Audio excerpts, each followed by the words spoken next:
고린도전서 15장입니다. 고린도전서 15장 50절에서 58절입니다. 고린도전서 15장 50절에서 58절. 부활의 권능과 최종 승리에 대해서 제가 한 절, 여러분들이 한 절 크게 한번 읽도록 하겠습니다. 형제들아, 내가 이것을 말하노니 혈과 육은 하나님 나라를 이어받을 수 없고 또한 썩는 것을, 썩지 아니하는 것을 유업으로 받지 못하느니라. 보라, 내가 너희에게 비밀을 말하노니 우리가 다 잠자할 것이 아니요 마지막 나팔의 순식간에 호련히 다 변화되리니. 나팔 소리가 나며 죽은 자들이 썩지 아니할 것으로 다시 살아나고 우리도 변화되리라. 이 썩을 것이 반드시 썩지 아니할 것을 입겠고 이 죽을 것이 죽지 아니함을 입으리로다. 이 썩을 것이 썩지 아니함을 입고 이 죽을 것이 죽지 아니함을 입을 때에는 사망을 삼키고 이기리라고 기록된 말씀이 이루어지리라. 너희 승리가 어디 있느냐? 사망아, 내가 쓰는 것이 어디 있느냐? 사망아, 쏘는 것은 죄요 죄의 권능은 율법이라. 우리 주 예수 그리스도로 말미암아 우리에게 승리를 주시는 하나님께 감사하노니. 같이요. 그러므로 내 사랑하는 형제들아, 건실하며 흔들리지 말고 항상 주의 일에 더 힘쓰는 자들이 되라. 이는 너희 수고가 주 안에서 헛되지 않은 줄 아니라. 아멘. 네, 저희 함께 오늘 우리가 이제 다시 고린도전서로 돌아왔습니다. 부활에 관해서 계속 하고 있는 부분이죠. 우리가 잘못 알고 있는 여러 가지 부분, 그리고 어떻게 하면 좋을지 이런 부분입니다. 지금까지 15장 쭉 보면서 35절에서 59절까지 동식물들, 그리고 천체의 다양성, 그리고 어떤 대표 원리에 근거해서 부활체의 존재, 그 다음에 상태에 대해서 설명한 바울이었죠. 이제 마지막 부분입니다. 15장에. 그래서 본절 이하에서 58절에서 최후의 부활, 그리고 승리에 대한 확증, 부활 신앙에 근거한 삶을 살아갈 것을 권면하고 있습니다. 먼저 50절에서 53절에서는 그리스도의 재림 시에 부활의 몸을 입게 될 것을 확증적으로 선언을 합니다. 하나님과는 질적으로 구별되는 인간의 어떤 취약성, 그 다음으로 인간의 한계성, 이게 살아있는 사람이든 죽은 사람이든 현재의 상태대로는 하나님의 나라를 이어받을 수 없다는 거죠. 부활한 생명은 사실 다른 형태의 몸이 필요하다고 이야기하고 있는 겁니다. 살과 피를 지닌 인간의 몸으로서나 부패가 진행된 우리 몸이잖아요. 이런 몸으로서는 결핍하고 하나님 나라를 유업으로 받을 수 없다는 거예요. 그렇잖아요. 우리 이 땅에서 떠날 때 어떻게 하죠? 한 줌 재로 다 변해버리잖아요. 이 부활체가 아니라는 겁니다. 하나님 나라를 유업으로 받는다는 것은 단순하게 현재적인 의미에서 언급된 것이 아닙니다. 이것은 종말론적인 의미로 사용된 표현이라는 거죠. 살아있는 사람이든 죽은 사람이든 종말론적인 미래에 똑같이 몸의 변화를 경험하고 새로운 영의 몸을 입어야 한다는 사실입니다. 그래서 저와 여러분이 이 땅에 사는 동안 잘 살아야 될 이유가 여기에 있기도 합니다. 그래서 이 부분을 오늘 50절에서 58절을 쭉 나눠보면 첫 번째 부분은 50절에서 53절을 볼 수 있습니다. 그리스도의 재림 시에 있게 될 부활의 몸이에요. 그 몸이 어떤 몸인가? 혈과 육은 미래 하나님 나라를 유업으로 받을 수 없어요. 실존적인 관점에서 부활의 일부를 설명하고 있어요. 그래서 성도에게 있어서 죽음은 결코, 그래서 우리는 뭐하죠? 슬픔이나 두려움의 대상이 아니라는 거예요. 웃을 수 있어요. 이 땅에서의 이별이 다 끝이라면 물론 인간적인 이별은 슬프고 아픕니다. 그러나 이 땅에서 이별이 끝이라면은 그걸로 정말 더 아플 수가 없겠지만 그 이후의 세계, 그 너머의 세계가 있기 때문에 저와 여러분은 또 인간적인 슬픔, 바로 내 옆에서 피부치러서 떨어지는 아픔과 두려움은 있지만 그 외의 것들은 더 기쁨으로 보내줄 수 있는 이 두 가지가 같이 움직일 수 있다는 거죠. 그래서 그때는 놀라운 비밀이 선포되고 그때는 언제나 재림 때요. 예수님의 재림 때 우주적인 변화가 도래할 것이라는 거죠. 복음의 비밀, 이 복음의 비밀은 곧 종말론적인 진리를 뜻하는 것입니다. 사람들에게 감추어져 있고 오직 하나님의 주권하에 있는 일인 것이라는 거죠. 종말의 그때가 언제인지 알지 못한다는 겁니다. 그 변화가 사실은 부지불식간에 일어날 것이라는 거죠. 이걸 암시하고 있어요. 그래서 혹시나 밖에서 몇 월 며칠 날 예수님이 오신다. 이건 완전 다 2단, 3단, 5단입니다. 성경에 분명히 모른다고 이야기해요. 예수님조차도 나도 모른다. 아버지만 아신다고 이야기를 합니다. 그래서 부지불식간에 언제 올지 모르기 때문에 우리는 항상 어떻게 해야 돼요? 예비되어 있어야 되고 준비되어 있어야 된다는 겁니다. 바울에게 있어서 잠이라고 표현하는 것은 죽음, 이 단어와 동의어로 쓰입니다. 우리가 이 땅에서도 그런 표현 많이 하죠. 죽었다는 표현보다는 잠들었다라는. 그리고 어떻게 하죠? 돌아가셨다라는 표현하죠. 그게 뭐죠? 예수님 이 땅에 보내셨고 우리가 다시 그 본향으로 돌아간다라는 성경적인 원리에서 다 나온 이런 언어들입니다. 어떤 이들은 그리스도께서 오실 때 죽지 않고 살아있을 것이라 이 사실을 전달합니다. 그리스도께서 다시 오실 때 살아있는 자들은 그 상태에서 바로 새로운 몸으로 변화될 거라는 거예요.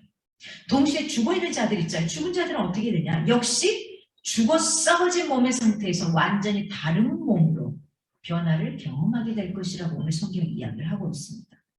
그리스도의 재림 때에는 살아있는 자들이나 이미 죽은 자들이 모두 그들의 상태와 상관없이 변화된 새로운 몸으로 주님 앞에 서게 될 거라는 거죠. 지구상의 모든 사람들, 곧 죽은 자들이든지 아니면 살아있는 자들이든지 변화받지 않고는 이 종말론적이고 영광스러운 하나님의 나라에 참여할 수가 없다라는 거예요. 53절에 보면은 썩을 이 몸이 반드시 썩지 않을 것을 입고 라는 표현이 있어요. 53절에 썩을 이 몸이 반드시 썩지 않을 것을 입고 죽을 이 몸이 반드시 죽지 않을 것을 입을 것이다. 이거 뭐냐? 더 이상 죽음의 세력이 굴복당하지 않을 새로운 몸에 대한 기대, 이 기대를 검증해 주는 겁니다. 그러니까 우리는 죽음이 끝이 아니라는 거예요. 인간적으로 슬프고 아프지만 그게 끝이 아니라는 겁니다. 그 기쁨을 여러분이 누릴 수 있기를 원합니다. 두 번째 부분을 보면 54절에서 57절로 볼 수 있어요. 사망에 대한 완전한 승리를 선포하는 거고 감사를 드리는 부분입니다. 천국을 상속하려면, 천국의 백성이 되려면 어떻게 해야 되냐? 현재에 썩을 것, 죽을 것, 이거죠. 내 죽을 것. 그 다음 미래에 썩지 않을 것. 그건 뭐죠? 육신은 현재 내 몸은 몸뚱아리는 죽었지만은 미래에 하나님 나라가에서는 살아있는 것. 이것을 입을 거라는 거죠. 그때 기록된 하나님의 약속을 말씀을 성취된다는 겁니다. 바울은 죽은 자의 몸의 부활, 곧 그리스도의 재림의 때에 인류에게 큰 공포를 가져다 주었던 사망의 궁극적인 멸망이 이루어질 것이라고 확신하고 있는 부분입니다. 사망이 더 이상 승리하지 못할 것이라는 점, 이걸 명확하게 나타내고 있어요. 그러니까 우리가 이 사망 가운데 움직이면 안 된다는 거예요. 하나님의 말씀은 반드시 성취될 것이라는 믿음, 이걸 놓지 않았으면 좋겠습니다. 구약이 이미 2000년 전에 이걸 다 예언해 두었던 부분이고 그 예언한 부분들이 다 이루어졌고 이제 마지막 예언한 그 부분에 예수님이 다시 오시는 종말 때, 이때는 아직 이루어지지 않고 있죠. 55절에 이렇게 말합니다. 사망아, 너희 이기는 것이 어디 있느냐? 사망아, 너희 쏘는 것이 어디 있느냐? 사망은 더 이상 자기의 승리를 자랑할 수 없다는 거죠. 우리에게 그 사망은 더 이상 고통스럽게 쏘는 능력도 주지 못한다는 것을 오늘 사도 바울은 다시 부각시키고 있습니다. 즉 예수 그리스도께서 종말의 도래를 알리는 신호탄으로 뭐였죠? 죽음을 이겨셨죠. 그리고 부활하셨습니다. 그리고 더 나아가서 그를 믿는 그리스도인들 역시 하나님으로부터 뭐 한다는 거죠? 죽음에서 부활한 약속을 이미 받음으로 인해 사망의 권세는 예수 그리스도의 부활 직후부터 이미 그 힘을 잃기 시작한다는 겁니다. 이 구체적인 내용에 대해서는 계속 56절, 57절에 더욱 상세하게 이야기를 하고 있어요. 56절, 57절 뭐라 하죠? 사망아, 사망아, 사망아, 너는 죄의 권능은 율법이다. 율법은 이미 예수 그리스도가 오시면서 어떻게 하셨죠? 다 완성하셨잖아요. 이렇게 표현하는 겁니다. 지금까지 인류를 지배오던 것이 바로 죽음이었어요. 이 죽음 때문에 사람들이 발발발 떱니다. 이 죽음에서의 사후의 세계 때문에 힘들어하고 종교라는 것들이 나눠지기도 합니다. 그 죽음의 근본은 뭐죠? 죄라는 겁니다. 죄. 태초에 하나님이 인간을 만드시고 살아갈 때 인간들은 300살, 600살, 어마어마한 살, 900살 넘게 살아가는 세대들이 참 많았습니다. 그런데 인간들이 죄를 범하기 시작하면서부터 하나님과 멀어지고 그때부터 우리의 삶 가운데 성경이 그렇게 말합니다. 간간하면 70여 80이라는 표현을 합니다. 우리 지금 그런 세대를 살고 있거든요. 그렇게 살아가면 끝날 세대인데 의학의 발달로 인해서 연명하면 이제 나이가 좀 올라간 것뿐입니다. 분명한 건 우리 가운데 죄가 들어옴으로 말미암아서 그 죽음이 우리에게 왔다는 겁니다. 율법에 비추면 모든 사람은 죄인입니다. 사랑할 수 없습니다. 그것은 거룩하고 의롭고 선하고 영적인 것이지만 죄의 문제를 해결하지는 못합니다. 율법은 죄를 오직 죄로 알게 해요. 그래서 자기 자신을 자학하게 만들어요. 그래서 자기 자신을 죄책감이 들게 만들어요. 나는 쓸모없는 인간이야 라고 표현하게 만들어요. 하나님은 절대 그런 분이 아니십니다. 그러므로 율법 아래에 있는 인간은 절대 죄에서 벗어날 수 없어요. 그리고 이러한 율법 아래에 있는 인간에게 있어 죽음은 사실은 필연적입니다. 죄의 결과가 뭐기 때문에? 죽음이기 때문입니다. 죽음을 이기는 것이 곧 죄를 이기는 것이고 죄를 이기는 것이 또한 죄를 정죄하는 율법으로부터 내가 어떻게 되는 거야? 자유케 되는 길이라는 거. 이걸 잊지 않기를 바랍니다. 57절에 이렇게 표현합니다. 우리 주 예수 그리스도로 말미암아 우리에게 이 길을 주시는 하나님께 감사하노니. 예수 그리스도의 승리는 죄에 대해서 죽으셨어요. 사망에 머물지 않고 부활하셨다는 점에서 죄에 대한 승리였다는 거죠. 그리고 이러한 승리를 향유하기 위해서 그리스도의 이 죽음에 동참해야만 한다는 거고요. 그리스도의 부활에 동참함으로써 완성된 승리에 이르게 됩니다. 그래서 여러분 예수 그리스도의 죽음만 믿어서는 안 되고요. 그분이 다시 살아나신 부활의 신앙까지 함께 가야 합니다. 그리스도께서 죽은 자들 가운데서 어떻게 되셨어요? 첫 열매로 살아나심으로써 그 안에 있는 모든 이들의 마지막 날 부활을 보증하신 거죠. 그리스도를 통해 하나님께서 우리에게 주신 그 승리가 흔들릴 수 없는 매우 확실한 사실임을 명확하게 보여줍니다. 사망을 삼키고 이기리라. 이 말씀은 이사야서 25장 8절에 나오는 말씀입니다. 이사야의 말씀에 죽음아 너의 승리가 어디 있느냐?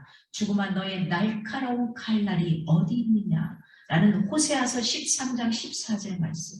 선지자의 약속이 성취될 것을 이야기하고 있는데 그게 신약에 와서 오늘 이 본문에 이야기하고 있는 부분입니다.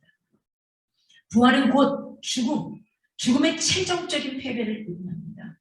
부활은 곧 사망의 최종적인 패배를 의미합니다. 한때 죽음은 죄를 자신의 무기로 삼았고요. 율법의 힘을 등에 업고 우리를 죽음에 이르게 하였습니다.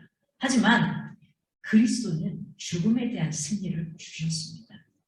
그분은 부활하셨고 따라서 우리는 더 이상 어디 아래? 죄 아래 있지 않다는 겁니다. 여러분 죄 아래 계속 있습니까? 죽음 가운데 계속 있습니까? 이 땅의 삶이 마지막이 아니라는 거예요. 오늘 성경이 분명히 말하죠. 사망한 너는 게임이 끝났어. 게임 오버야라고 이야기하고 있습니다. 어떨 때요? 네가 나를 믿었기 때문에. 내가 이 땅에 너를 위해 왔고 너를 위해 내가 다시 살아난 것을 믿기 때문에 그리고 내가 언젠가 다시 올 것이라는 것 이걸 믿기 때문이라는 거죠. 마지막 절에 보면 58절은 부활신앙의 근간 현재 삶에 대해서 권면하고 있어요. 그럼 어떻게 살아야 되냐는 거죠. 그럼 어떻게 살아야 될까? 그러므로 내 사랑하는 형제들아 경고하며 흔들리지 말며 항상 주의 일에 더욱 힘쓰는 자들이 되라. 이는 너희 수고가 주 안에서 헛되지 않을 줄을 알미라. 바울은 고린도 교인들을 향해 내 형제들아 라고 표현합니다. 이들이 바울의 뒤통수를 굉장히 많이 쳤거든요. 그런데도 불구하고 사도 바울은 하나님께서 자기에게 주신 그 복음의 진리를 이 고린도 성도들에게 전합니다. 사랑스러운 언어로 형제들아 고백합니다. 매우 친근한 호칭을 사용하며 부릅니다. 부활신앙의 근거에서 현재 어떻게 살아가야 되는지를 고민하고 있습니다. 어떻게 오늘 본문에 흔들리지 말고 경고하면 흔들림이 사실은 없습니다. 경고하여 흔들리지 말고 항상 주의 일에 더욱 힘써라. 경주마, 시합하는 경주마에게 항상 뭘 씌우죠? 옆을 보지 못하게 양쪽 눈가에 이걸 시험한 걸 볼 수 있습니다. 이걸 떨어뜨려 놓으면 다른 곳을 보게 되고 목표를 향해 가지 못하고 다른 곳을 향해 달려가죠. 그래서 이걸 보지 못하게 눈을 가려놓습니다. 시야를 좁게 놓습니다. 어쩌면 저와 여러분에게 그 경고함이라는 건 바로 그런 부분입니다. 하나님만 볼 수 있고 다른 걸 보지 않을 수 있다면 흔들림 없어요. 그 진리가 진짜라는 걸 알기 때문에. 그런데 우리는 그 진리가 진짜라는 걸 알지만 눈이 너무 자유분방하거든요. 돌아보기만 하면 360도 다 볼 수 있거든요. 그래서 힘에게 온 게 사실입니다. 오늘 사도 바울이 다시 한번 말합니다. 부활신앙에 있어서 흔들림 없이 살았으면 좋겠다는 거죠. 그리스도의 몸된 교회를 더 풍부하고 탁월하게 만드는 게 충성하라는 의미, 이걸 말하고 있습니다. 그리스도인들의 주를 향한 수고가 헛된 것이 아니라는 거예요. 판단하는 기준이 누구에게 있지 않냐? 사람에게 있어서는 안 된다는 겁니다. 어디에 있어야 될까? 예수 그리스도의 말씀에 있어야 되는 겁니다. 내 경험의 이성에 있어서는 안 돼요. 예수 그리스도의 말씀의 기준을 삼길 바랍니다.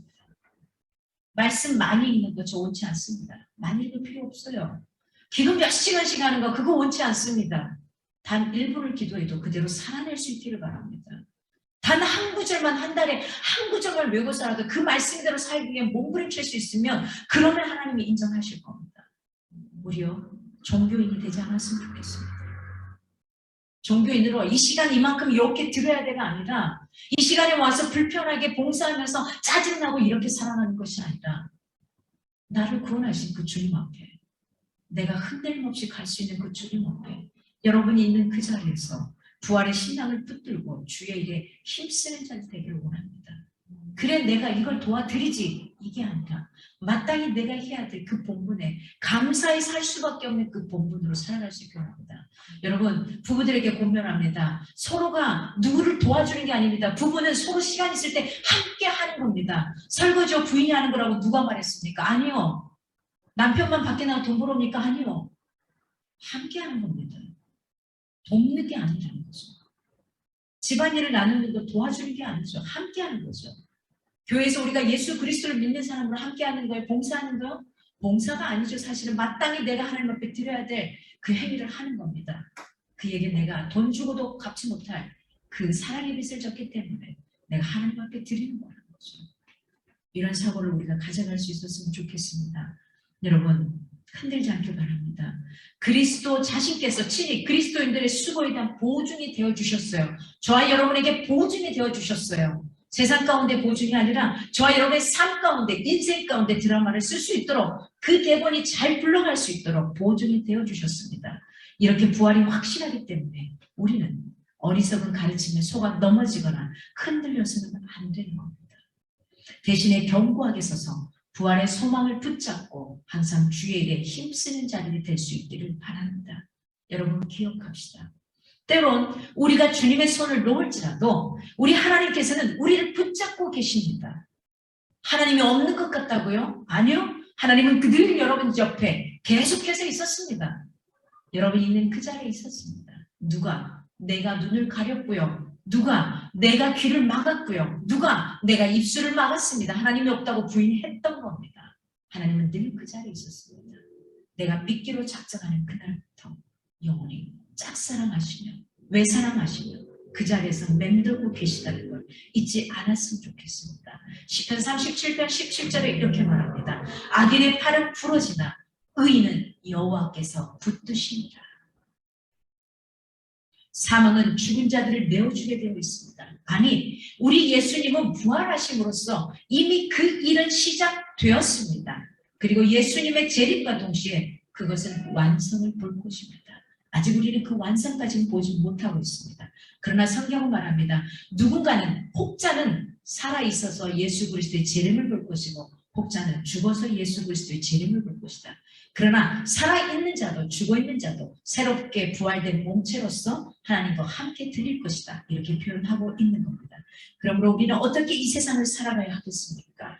여러분, 저 부활의 소망이 없는 세상 사람들과 같이 절망 속에서 살아가야 하겠습니까?